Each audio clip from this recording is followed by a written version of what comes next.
Welcome to Duck Club Tuning and Finding the Sweet Spot. Grab a cup of coffee and like and subscribe.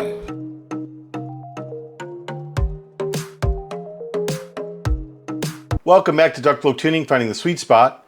Today I have a twofer. So I had two IEMs sent to me from Joseph, one of our subscribers out of Texas. He sent me both of these, the SLIIVO SLA3 and the CKLVX CK2V. Both of these are very similar. They're close cousins to each other. They just have slightly different driver configurations. And with that, let's get stuck into the Myer audio IEMs. First one we're going to look at here is the CK2V. It has a really nice shell. I'm going to give you a better look at this up close. And we're going to throw up a video of this. And you'll see around what I was really impressed with. The fit, form, and function of the shells is quite good. What I was really impressed with was the cable. The cable comes with a 3.5 and a 4.4 termination. It is a brown 4-braid cable. Really, really nice cable. I would say I would spend, upwards of $60, $70 just to get that cable. And then it comes with 3 sets of ear tips. I did not get the ear tips. I did get the PU puck though. Here's the PU puck that came with it. It is small enough to fit in your pocket actually. It's kind of velvety inside. Zipper works well, houses everything well. I think this is a great puck for a, let's say, mid-tier, budget mid-tier set. They've done really well with the puck, and they do this for the other set as well. So let's show you the other one. This is the SLIIVO SLA3. It also has really nice shells. I'll show you the shells here, and we'll throw up a video for this one as well. You can see around it. It comes with the exact same cable with the 3.5 and the 4.4 terminations and 3 sets of ear tips. It also comes with the PU puck, but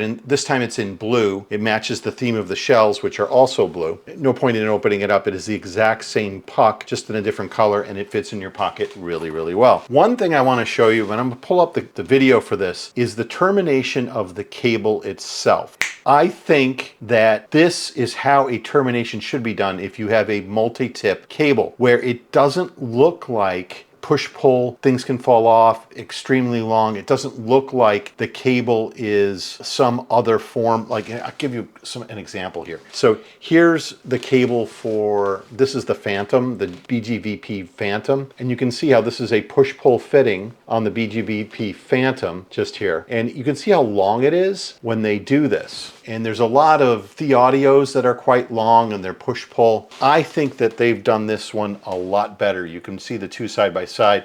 This is a shorter, knurled, threaded connection. You can see in the video how easy this is to take on and off and how secure it is. So really, really good cable for the money. Now we're going to do a bit of a side by side on the configuration. So both of these have an impedance of 40 ohms and both have a sensitivity around 108 to 107 dB. Both of them have the same size nozzle. Where they differ is in their driver counts. So the CK2V, which is just here, has 1 DD, 4 BAs, and 2 microplanar drivers. So it is a 7 driver per side set, and it has better treble extension. We'll show you that in the graphs as well. Even though it is a warmer set out of the box, it does have better extended treble. The next one over here on the right-hand side is the SLA3. It is a 4 driver set. It has a 10 millimeter dynamic driver, same as the other one, but this time we're talking about 3 balanced armatures. I should note that what they show here is that 2 of the balanced armatures in both sets are nulls, and then 2 are what they call a custom BA. It's probably a cheaper BA to lower the cost of the set down. And then on this one, it has 1 of the custom BAs. They do call out that they have branded drivers in them, and they do have what they call a custom BA as well. These are the Squigs. If you go to duckbloke.squig.link, just there, and I'll put a link in the description, you will find both of these on the site. You'll be able to look at them yourself, do your own tuning to them if you've got them, or use my tuning. But this is the overlay, and I would expect to see exactly this in the sub bass all the way out to the upper mids, because this has probably the same dynamic driver, but where they differ again is in the driver count and how far this is extended out. The blue trace, which is the CK2V, where they have two microplanars, that's where the microplanars are taking over, and they are giving this good treble extension. And that's what we mean by treble extension versus treble dropping off, where the treble drops off at about 12K on the SLA3. What I did note is the SLK3 is slightly sibilant and slightly shouty. And these are these peaks right here. So this is the shoutiness that I was hearing in it at a 2.5K, the peak. And then over here at about 5.5K, this elevation that I was hearing over the CK2V was creating some sibilance in some of the tracks as well. So I had to pull this one down, and the CK2V, I was finding it to be warm. So this is the difference between what would be warm and what would be shouty and what would be sibilant. So there's not much in it. Fine tune that and find that sweet spot right in the middle is what we aim to do. Here is what I did on the CK2V. You can see I've elevated the region around 4K. This added a little bit more brightness to it, got rid of some of that warmth. I kept the treble extension. I followed that right through. I did take the vocals and bring them up slightly at about 170 hertz so that they were brought forward, but they weren't made muddy. And then I added a little bit of bass to this again by about 2.5 to 3 dB. This is what I did to the SLA3. Same sort of thing in this region. You would expect that because they're using the same dynamic driver. I pulled that shoutiness out of it at the Pina gain, and then I also pulled it down right here to get rid of the sibilance slightly, and I extended the treble ever so slightly as well versus the standard tuning as much as I could, considering that these don't have those additional planar drivers. Here are the spider graphs side by side. Where did it come from? Where did it go to? You can see we've got an 8.69 on the CK2V that went up to a 9.15. On the SLA3,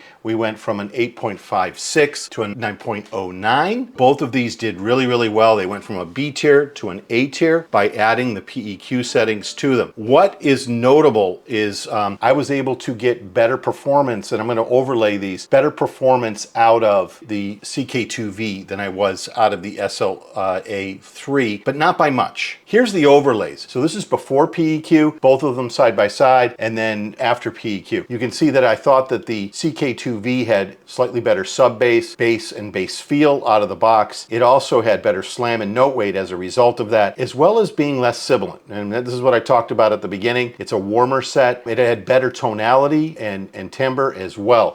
After the PEQ was applied, they pretty much matched each other through the sub bass feel all the way out to the soundstage. And this is where, by having those microplanars present, being able to tune that upper treble frequency range and extend that out, you're able to get more sparkle and more soundstage out of the IEM. You have better detail, better layering, as well as the sibilance performance was still better on the CK2V. But all in all, both of these IEMs did really well.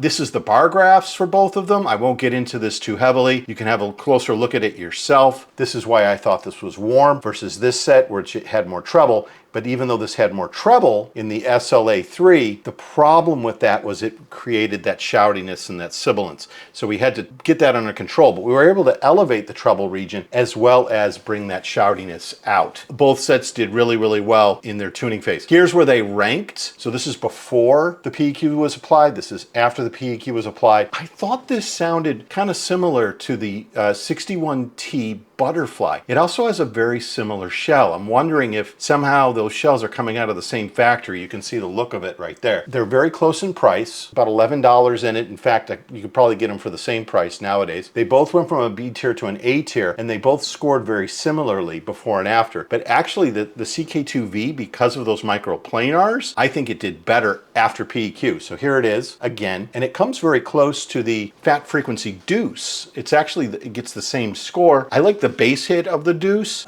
more, but as far as the treble extension is concerned, this performs better. If you're somebody who likes a more rounded IEM, the CK2V would probably do you better than the Deuce. And the prices are not much different, about $50 in difference. When you look at the SLA3, it also did really well at $108 compared to its peers. It did really well. I thought it did just about as well as the Performer 5+2, and then after PEQ, it actually elevated quite well into that A tier region. What do I think of them? Well, the SLA3 is slightly bright and shouty rowdy and sibilant out of the box. It turns into an A-tier IEM once you tune that out of it by adding the PEQ settings. It's good looking, it's good fitting, it has a great cable, and it's priced really well at about $108. The CK2V is warm out of the box. Even though they're cousins, they're tuned differently in that treble region. It is an A-tier IEM, but it is a better A-tier IEM than its cheaper cousin, the SLA3, because of that treble extension. And then